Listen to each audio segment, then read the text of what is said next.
Feliz y bendecido día, aprendiendo un curso de milagros.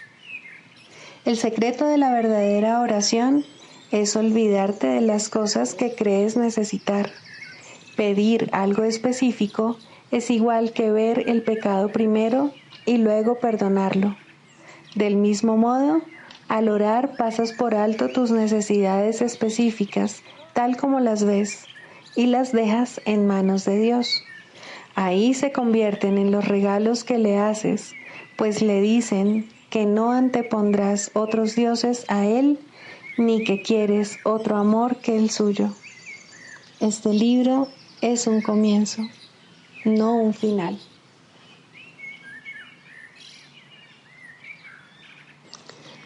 La percepción es una función del cuerpo y por lo tanto supone una limitación de la conciencia. La percepción ve a través de los ojos del cuerpo y oye a través de sus oídos.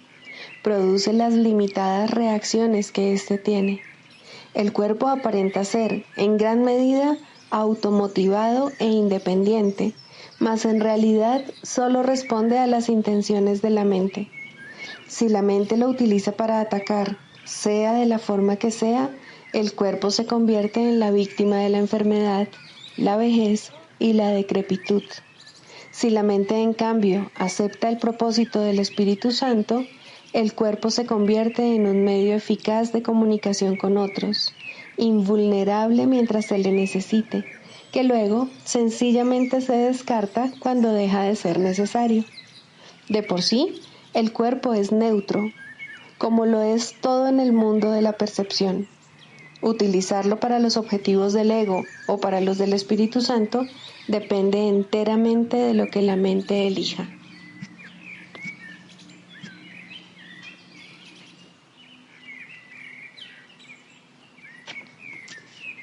Introducción. Este es un curso de milagros. Es un curso obligatorio. Solo el momento en que decides tomarlo es voluntario. Tener libre albedrío no quiere decir que tú mismo puedas establecer el plan de estudios. Significa únicamente que puedes elegir lo que quieres aprender en cualquier momento dado.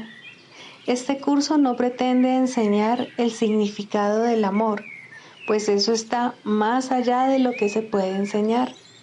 Pretende, no obstante, despejar los obstáculos que impiden experimentar la presencia del amor, el cual es tu herencia natural.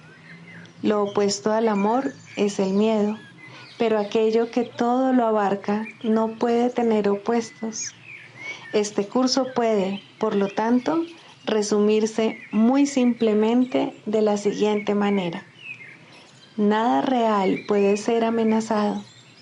Nada irreal existe. En esto radica la paz de Dios.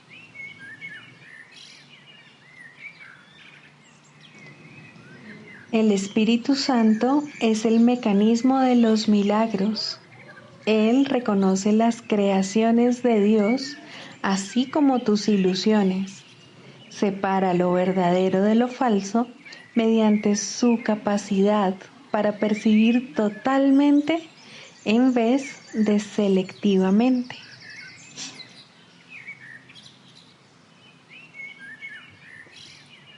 Capítulo 4. Las ilusiones del ego. 6. Las recompensas de Dios. El ego no reconoce el verdadero origen de la amenaza, y si tú te identificas con el ego, no entenderás la situación tal como es. Lo único que le confiere al ego poder sobre ti es la lealtad que le guardas.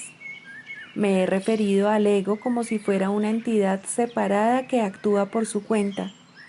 Esto ha sido necesario para persuadirte de que no puedes descartarlo a la ligera y de que tienes que darte cuenta de cuán extensa es la parte de tu pensamiento que él controla. Sin embargo, no nos podemos detener ahí, pues, de lo contrario, no podrías sino pensar que mientras estés aquí, o mientras creas estar aquí, estarás en conflicto. El ego no es más que una parte de lo que crees acerca de ti.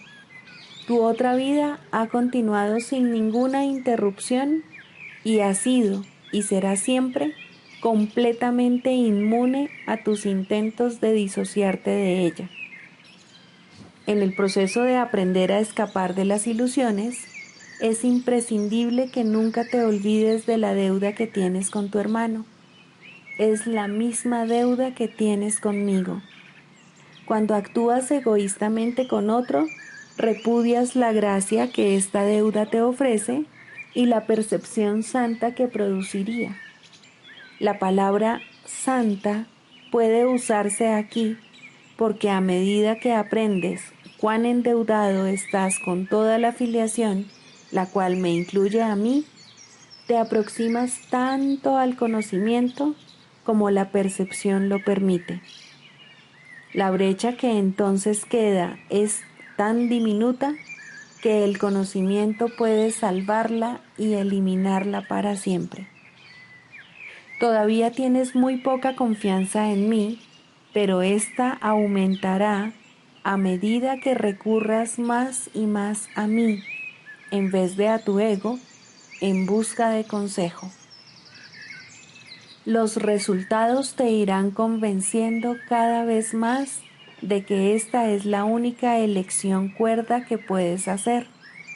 Nadie que aprenda por experiencia propia que cierta elección le brinda paz y alegría, mientras que otra le precipita al caos y al desastre, tiene más necesidad de persuasión. Es más eficaz aprender a base de recompensas que a base de dolor, porque el dolor es una ilusión del ego y no puede producir más que un efecto temporal. Las recompensas de Dios, en cambio, se reconocen inmediatamente como eternas. Puesto que este reconocimiento lo haces tú y no el ego, el reconocimiento mismo establece que tú y el ego no podéis ser lo mismo. Tal vez creas que ya has aceptado esto, pero aún no estás convencido de ello en absoluto. Prueba de ello es el hecho de que crees que debes escaparte del ego. Sin embargo, no puedes escaparte de él humillándolo, controlándolo o castigándolo. El ego y el espíritu no se conocen. Solo mediante la disociación puede la mente separada mantener vigente la separación. Una vez que ha hecho esto, niega todos los impulsos verdaderamente naturales, no porque el ego sea una cosa separada, sino porque quieres creer que tú lo eres.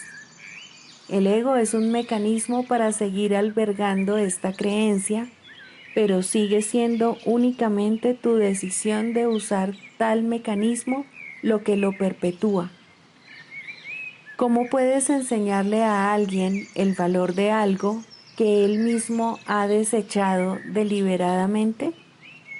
Tiene que haberlo desechado, porque no le atribuyó ningún valor. Lo único que puedes hacer es mostrarle cuánta infelicidad le causa su ausencia e írselo acercando lentamente para que pueda ver cómo mengua su infortunio según él se aproxima a ello. Esto le enseña a asociar su infelicidad con la ausencia de lo que desechó y lo opuesto a la infelicidad con su presencia. Comenzará a desearlo gradualmente a medida que cambie de parecer con respecto a su valor. Te estoy enseñando a que asocies la infelicidad con el ego y la felicidad con el espíritu. Tú te has enseñado a ti mismo lo contrario. Sigues siendo libre de elegir, mas a la vista de las recompensas de Dios, ¿puedes realmente desear las recompensas del ego? De momento, la confianza que yo tengo en ti es mayor que la que tú tienes en mí, pero no siempre será así.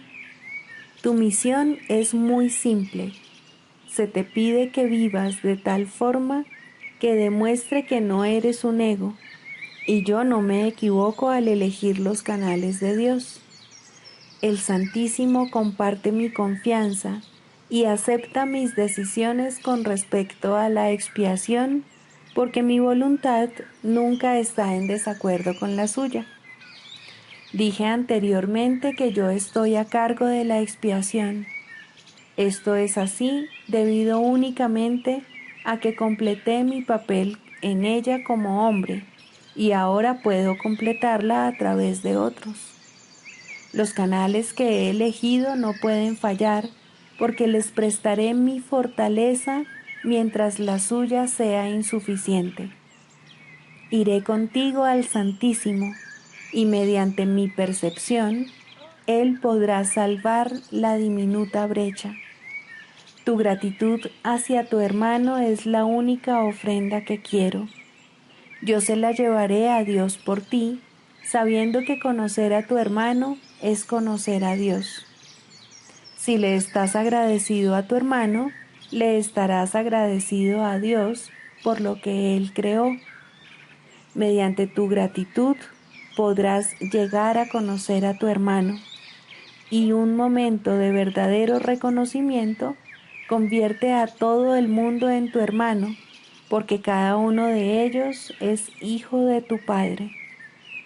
El amor no conquista todas las cosas, pero sí las pone en su debido lugar. Puesto que tú eres el reino de Dios, te puedo conducir de vuelta a tus propias creaciones. Ahora no las reconoces, pero aquello de lo cual te has disociado aún se encuentra ahí. A medida que te acercas a un hermano, te acercas a mí, y a medida que te alejas de él, la distancia entre tú y yo aumenta. La salvación es una empresa de colaboración.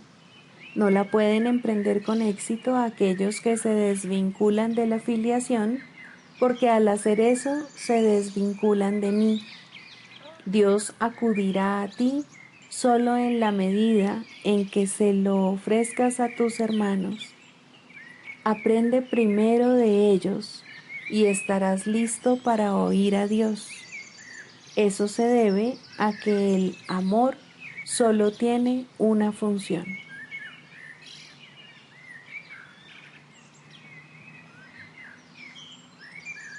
Libro de ejercicios. Pregunta 10. ¿Qué es el juicio final? El segundo advenimiento de Cristo le confiere al Hijo de Dios este regalo: poder oír a la voz que habla por Dios, proclamar que lo falso es falso y que lo que es verdad jamás ha cambiado. Y este es el juicio con el que a la percepción le llega su fin. Lo primero que verás será un mundo que ha aceptado que esto es verdad, al haber sido proyectado desde una mente que ya ha sido corregida. Y con este panorama santo, la percepción imparte una silenciosa bendición y luego desaparece al haber alcanzado su objetivo y cumplido su misión. El juicio final sobre el mundo no encierra condena alguna, pues ve a éste completamente perdonado, libre de pecado y sin propósito alguno. Y al no tener causa ni función ante los ojos de Cristo, simplemente se disuelve en la nada. Ahí nació y ahí ha de terminar. Y todas las figuras del sueño con el que el mundo comenzó desaparecen con él. Los cuerpos no tienen ahora ninguna utilidad, por lo tanto, desaparecen también, pues el Hijo de Dios es ilimitado. Tú, que creías que el juicio final de Dios condenaría al mundo al infierno junto contigo, acepta esta santa verdad. El juicio de Dios es el regalo de la corrección que le concedió a todos tus errores.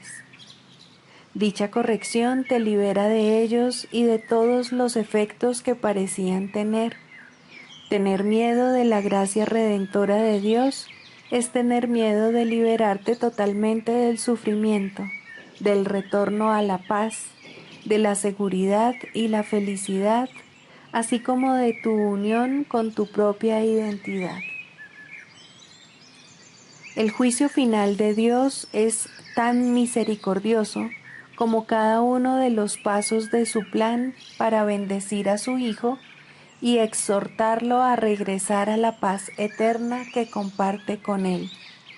No tengas miedo del amor, pues solo Él puede sanar todo pesar, enjugar todas las lágrimas y despertar tiernamente de su sueño de dolor al Hijo que Dios reconoce como suyo. No tengas miedo de eso. La salvación te pide que le des la bienvenida y el mundo espera tu grata aceptación de ella, gracias a lo cual Él se liberará. Este es el juicio final de Dios. Tú sigues siendo mi santo Hijo, por siempre inocente, por siempre amoroso y por siempre amado, tan ilimitado como tu Creador, absolutamente inmutable y por siempre inmaculado. Despierta, pues, y regresa a mí. Yo soy tu Padre y tú eres mi Hijo.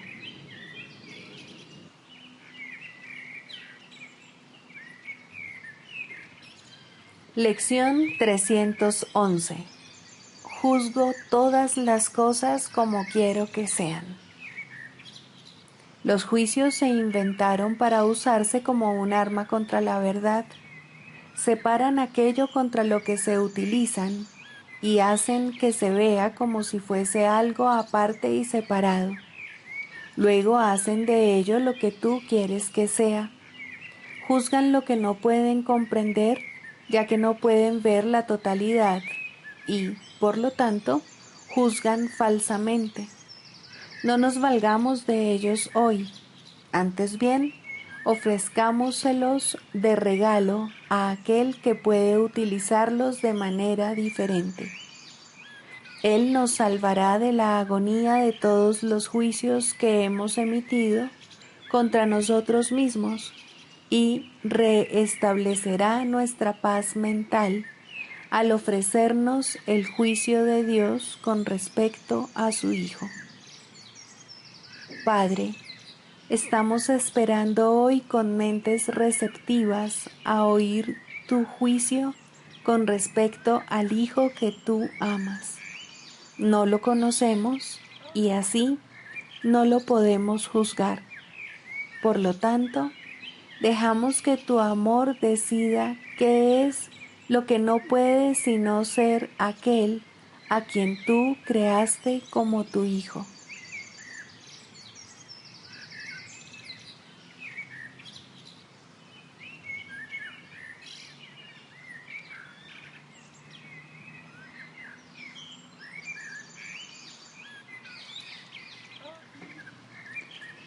Generosidad. La palabra generosidad tiene un significado especial para el Maestro de Dios. No es el significado usual de la palabra. De hecho, es un significado que tiene que aprenderse, y aprenderse muy bien. Al igual que todos los demás atributos de los Maestros de Dios, esta se basa, a fin de cuentas, en la confianza, puesto que sin confianza nadie puede ser generoso en el verdadero sentido de la palabra. Para el mundo, generosidad significa dar en el sentido de perder. Para los Maestros de Dios, generosidad significa dar en el sentido de conservar. Se ha hecho hincapié en esta idea a lo largo del texto, así como en el libro de ejercicios, pero tal vez sea más extraña para el pensamiento del mundo que muchas de las otras ideas de nuestro programa de estudios. Lo que la hace más extraña es el hecho de que es obviamente lo opuesto a la manera de pensar del mundo.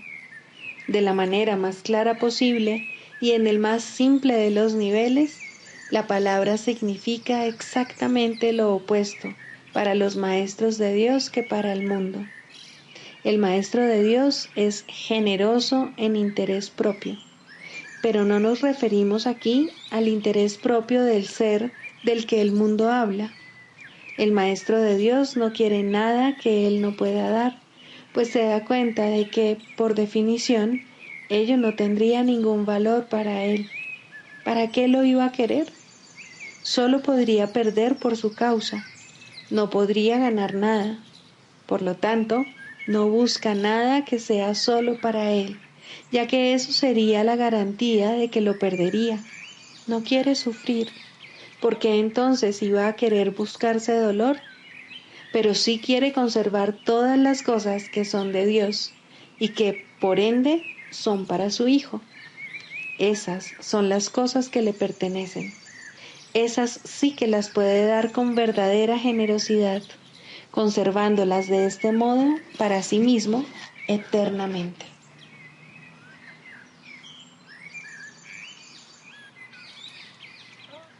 Manual para el maestro.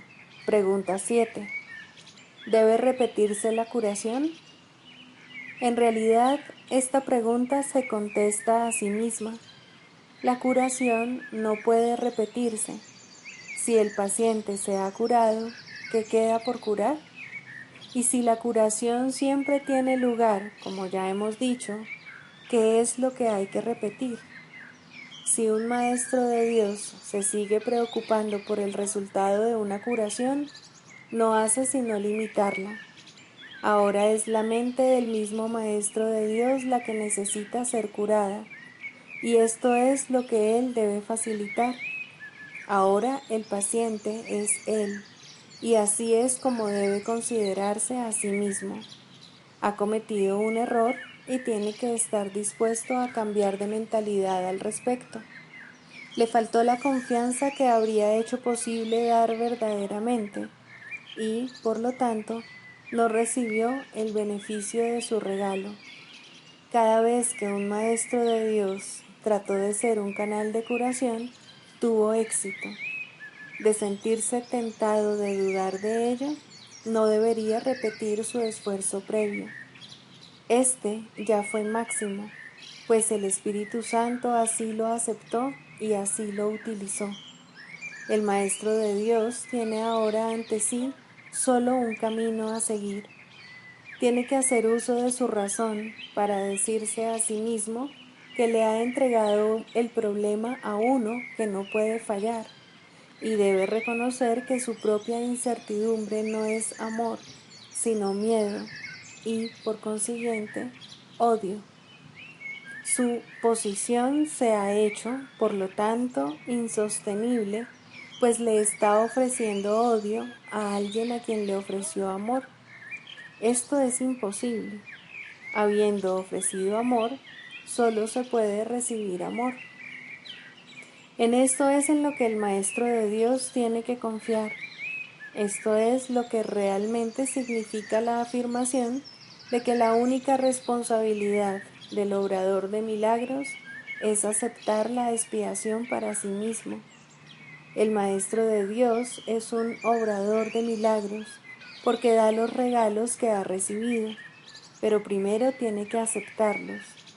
Eso es lo único que tiene que hacer, ya que no hay nada más que él pueda hacer.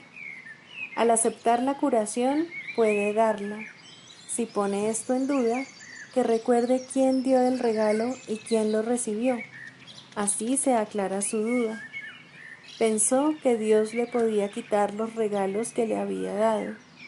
Eso fue un error, pero es un error que no vale la pena conservar, y por lo tanto, lo único que el Maestro de Dios puede hacer es reconocerlo como tal y permitir que sea corregido. Una de las tentaciones más difíciles de reconocer es que dudar de la curación debido a que los síntomas siguen estando presentes es un error que se manifiesta en forma de falta de confianza. Como tal, es un ataque. Normalmente parece ser justamente lo contrario. No parece razonable, en un principio, que se nos diga que preocuparnos continuamente es un ataque. Tiene todas las apariencias de ser amor, mas el amor sin confianza es imposible, ya que la duda y la confianza no pueden coexistir. y el odio es lo opuesto al amor, sea cual sea la forma en que se manifieste. No dudes del regalo y te será imposible dudar de sus resultados. Esta es la certeza que les da a los maestros de Dios el poder para ser obradores de milagros, pues han depositado su confianza en Él. Dudar de uno mismo es la causa fundamental de que se dude del resultado de cualquier problema que se le haya entregado al Maestro de Dios para que lo resuelva, y eso implica necesariamente que se ha puesto la confianza en un ser ilusorio, ya que sólo de un ser así se puede dudar. Esta ilusión puede adoptar muchas formas, tal vez temor a ser débil y vulnerable, tal vez miedo a fracasar y a sentirse avergonzado en conexión con un sentimiento de ineptitud, quizá vergüenza acompañada de culpabilidad procedente de una falsa humildad. La forma del error es irrelevante. Lo único que importa es que se le reconozca como lo que es, un error. El error es siempre una forma de preocupación con uno mismo a costa de la exclusión del paciente. Es no reconocer al paciente como parte del verdadero ser, lo cual representa, por lo tanto, una confusión de identidad. En tu mente se ha producido un conflicto acerca de lo que eres y te has engañado con respecto a ti mismo. Y te has engañado con respecto a ti mismo porque has negado la fuente de tu creación. Si ofrecieses únicamente curación, te sería imposible dudar. Si realmente quieres que el problema se resuelva, no puedes dudar. Si estás seguro de cuál es el problema, no puedes dudar. La duda es el resultado de deseos conflictivos. Ten certeza con respecto a lo que quieres y te será imposible dudar.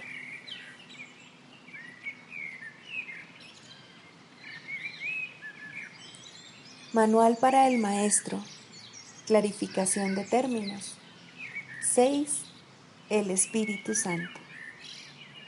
Jesús es la manifestación del Espíritu Santo, a quien Él invocó para que descendiese sobre la tierra después de su ascensión al cielo, es decir, después de haberse identificado completamente con el Cristo, el Hijo de Dios tal como Él lo creó.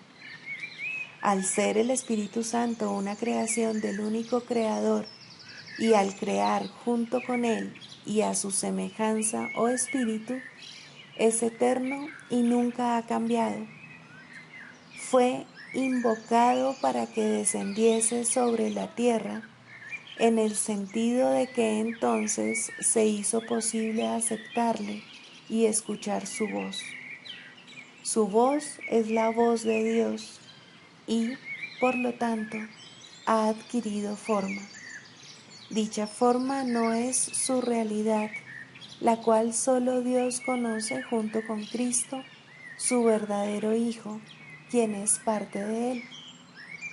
Al Espíritu Santo se le describe a lo largo del curso como aquel que nos ofrece la respuesta a la separación y nos trae el plan de la expiación, al asignarnos el papel especial que nos corresponde desempeñar en dicho plan y mostrarnos exactamente en qué consiste.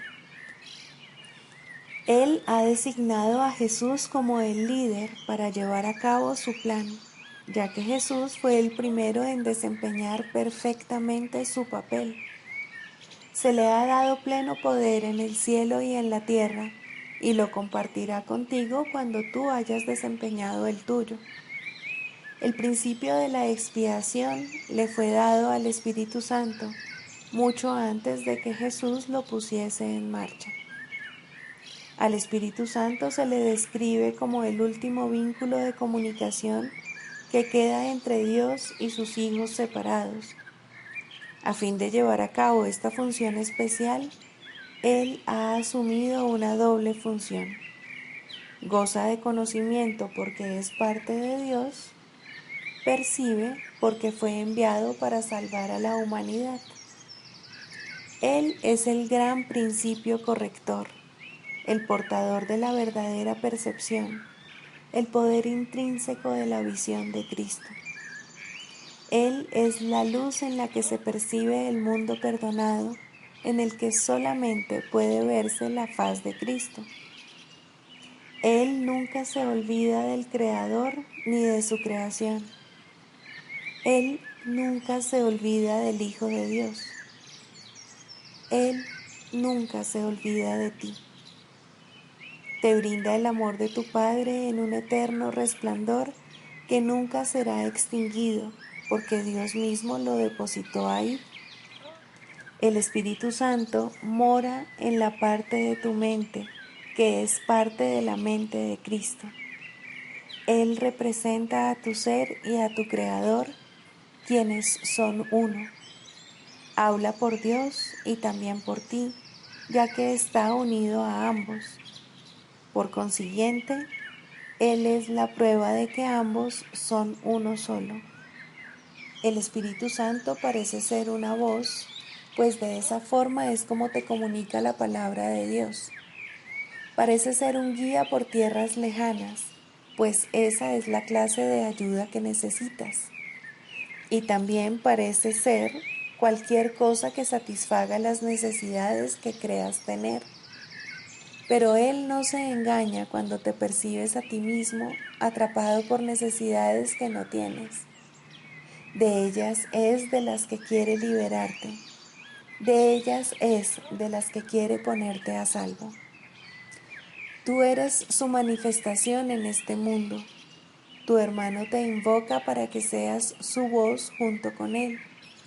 Por sí solo no puede ser el ayudante del Hijo de Dios, pues por sí solo no tiene ninguna función. Pero unido a ti es el resplandeciente Salvador del mundo, cuyo papel en la redención de éste tú has completado.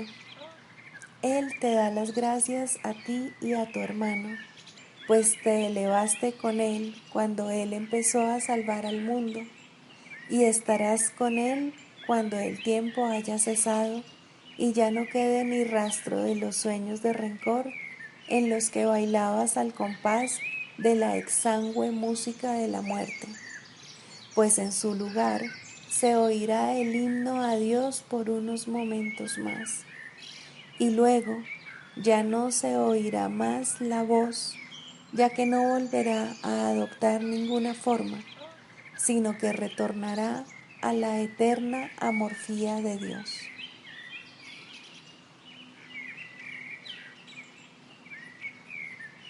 Sigamos a Jesús haciendo del perdón algo tan natural como respirar y algo tan vital como el aire. Amén.